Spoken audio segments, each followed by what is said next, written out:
नमस्कार विद्यार्थी मित्रांनो, अभ्यास अलर्ट या आपल्या यूट्यूब चॅनलवरती आपलं स्वागत आहे. तर सर्व विद्यार्थी मित्रांना नवीन वर्षाच्या हार्दिक शुभेच्छा. तर विद्यार्थी मित्रांनो, आज आपण पाहणार आहोत 1 जानेवारी 2026च्या अत्यंत महत्त्वाच्या चालू घडामोडी. तर व्हिडिओ पहिल्यापासून शेवटपर्यंत पाहण्याचा प्रयत्न करा. अतिशय महत्त्वाचे आणि निवडक प्रश्न असणार आहेत, जे की तुम्हाला कोणत्याही स्पर्धा परीक्षेमध्ये डायरेक्ट विचारले जाऊ शकतात. तर बघा, आजचा पहिला प्रश्न आहे, 2025ची फिडे वर्ल्ड रॅपिड चॅम्पियनशिप कोणी जिंकली? तर बघा, अत्यंत महत्त्वाचा प्रश्न आहे विद्यार्थी मित्रांनो.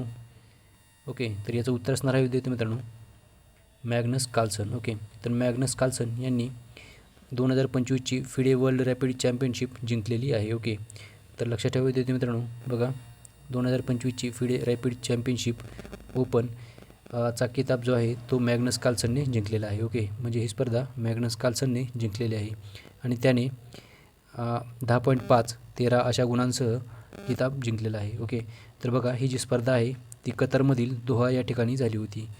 कतरमधील जे दोहा आहे त्या शहरामध्ये ही स्पर्धा झाली होती. ओके, तर लक्षात ठेवा. पुढचा प्रश्न बघूयात आपण. प्रश्न क्रमांक 2 आहे, नुकतेच भारत सरकारने कोणत्या 2 नवीन विमान कंपन्यांना ना हरकत प्रमाणपत्र म्हणजेच NOC दिलेले आहे? ओके, तर बघा, याचं उत्तर असणार आहे विद्यार्थी मित्रांनो ऑप्शन सी म्हणजेच वरीलपैकी दोन्ही. तर बघा, फ्लाय एक्सप्रेस आणि AI हिंद एअर या जे 2 कंपन्या आहेत त्या नवीन विमान कंपन्या आहेत आणि त्यांना नुकतेच NOC सर्टिफिकेट दिलेले आहे भारत सरकारने. ओके, तर बघा विद्यार्थी मित्रांनो,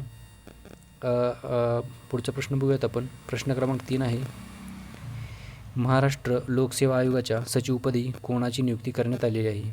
बघा, याचं उत्तर असणार आहे विद्यार्थी मित्रांनो option A Mahendra Harpalkar. Okay, option A याचं उत्तर असणार आहे. तर महत्त्वाचा प्रश्न आहे विद्यार्थी मित्रांनो. ओके, तर लक्षात ठेवा, महाराष्ट्राचे जे लोकसेवा म्हणजेच MPSCचे जे सचिव आहेत त्यांची नुकतीच त्या पदावर नुकतीच सचिव म्हणून महेंद्र हरपाळकर यांची नियुक्ती करण्यात आलेली आहे. ओके, तर लक्षात ठेवा विद्यार्थी मित्रांनो.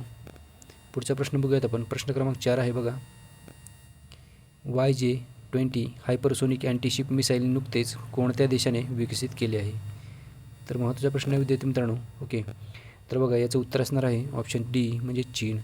तर चीन या देशाने YJ-20 हायपरसोनिक अँटीशिप मिसाईल नुकतेच विकसित केलेले आहे. ओके, आणि याची नुकतीच चाचणी झाली आहे.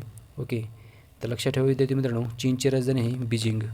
ओके, तर बघा, हे जे YJ-20 हायपरसोनिक अँटीशिप मिसाईल आहे ते चीनने विकसित केले असून ही एक उच्च गतीची म्हणजेच हायपरसोनिक अँटीशिप बॅलिस्टिक मिसाईल आहे, जी की विशेषतः मोठ्या नौदल नौकांवर किंवा वाहक जहाजांवर हल्ला करण्यासाठी डिझाईन केलेले आहे. ओके, तर लक्षात ठेवा विद्यार्थी मित्रांनो माहिती. चला पुढचा प्रश्न बघूयात आपण. प्रश्न क्रमांक 5 आहे, भारतीय तटरक्षक दलाने भारतातील पहिले स्वदेशी बनावटीचे प्रदूषण नियंत्रक जहाज कोणत्या नावाने कार्यान्वित केले आहे?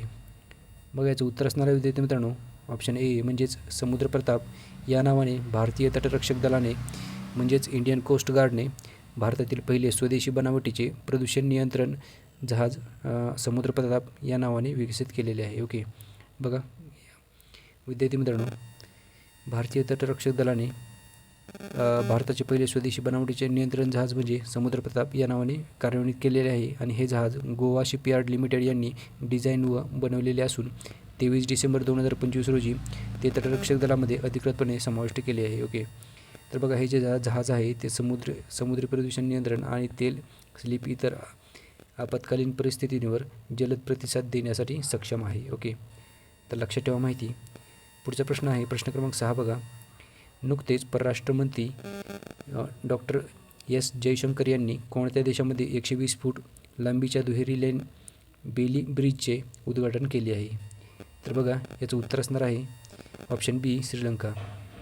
तर बघा, हा जो पूल आहे तो 120 फुटाचा लांबीचा जो दुहेरी लेन ब्रिज आहे, बेली ब्रिज आहे, तर त्याचे उद्घाटन श्रीलंका या देशामध्ये नुकतेच S जयशंकर यांनी केलेले आहे. ओके, तर लक्षात ठेवा. प्रश्न क्रमांक 7 बघूयात आपण. नुकतेच केंद्रीय मंत्री नितीन गडकरी यांनी माय आयडिया ऑफ नेशन फर्स्ट या पुस्तकाचे प्रकाशन केले असून त्याचे लेखक कोण आहेत? ओके, तर बघा, या पुस्तकाचे लेखन केले आहे उदय माहूरकर यांनी. ओके, ऑप्शन डी याचं उत्तर असणार आहे विद्यार्थी मित्रांनो. तर उदय माहूरकर यांनी माय इंडिया ऑफ नेशन फर्स्ट हे पुस्तक लिहिलेले आहे. ओके, तर महत्त्वाचा प्रश्न आहे विद्यार्थी मित्रांनो. ओके, आणि याचे प्रकाशन आहे ते केंद्रीय मंत्री नितीन गडकरी यांनी केलेले आहे. ओके, तर लक्षात ठेवा. प्रश्न क्रमांक 8 बघूयात आपण. बघा, ग्लोबल चेस लीग 2025चे विजेतेपदक कोणी जिंकले आहे? बघा विद्यार्थी मित्रांनो, महत्त्वाचा प्रश्न आहे.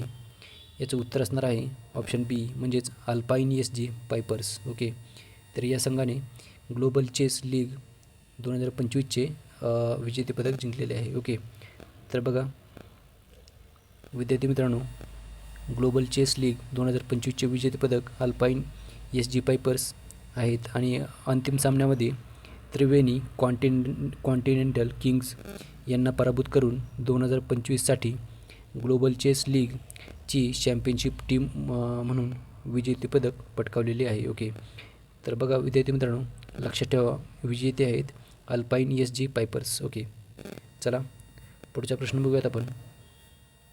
प्रश्न क्रमांक 9 बघूयात आपण.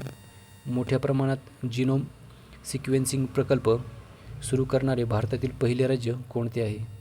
तर बघा, पहिले राज्य असल्यामुळे प्रश्न अतिशय महत्त्वाचा ठरतो. ओके, तर बघा विद्यार्थी मित्रांनो, ऑप्शन सी याचं उत्तर असणार आहे. तर गुजरात या राज्यामध्ये जीनोम सिक्वेन्सिंग प्रकल्प सुरू केलेला आहे. ओके, आणि असे करणारे ते भारतातील पहिले राज्य ठरलेले आहे. तर बघा विद्यार्थी मित्रांनो, या प्रकल्पाचे नाव आहे creation of reference genome database for tribal population in Gujarat असे नाव असून त्याचा उद्देश म्हणजे आदिवासी लोकांमध्ये अनुवांशिक आजार ओळखणे आणि त्यांच्या आरोग्यासाठी उपाययोजना त्यांच्यावर संशोधन करणे हा आहे. ओके, तर उद्देश लक्षात ठेवा विद्यार्थी मित्रांनो. प्रश्न क्रमांक 10 बघूयात आपण. जागतिक कुटुंब दिवस दरवर्षी केव्हा साजरा करण्यात येतो? तर बघा, याचं उत्तर असणार आहे ऑप्शन ए म्हणजेच 1 जानेवारी रोजी दरवर्षी आपण जागतिक कुटुंब दिवस साजरा करतो. ओके, म्हणजेच आजच्या दिवशी 1 जानेवारी रोजी आपण जागतिक कुटुंब दिवस साजरा करतो. ओके, महत्त्वाचा प्रश्न आहे विद्यार्थी मित्रांनो. ओके, तर लक्षात ठेवा. ओके, तर विद्यार्थी मित्रांनो, भेटूयात आपण उद्याच्या व्हिडिओमध्ये. धन्यवाद.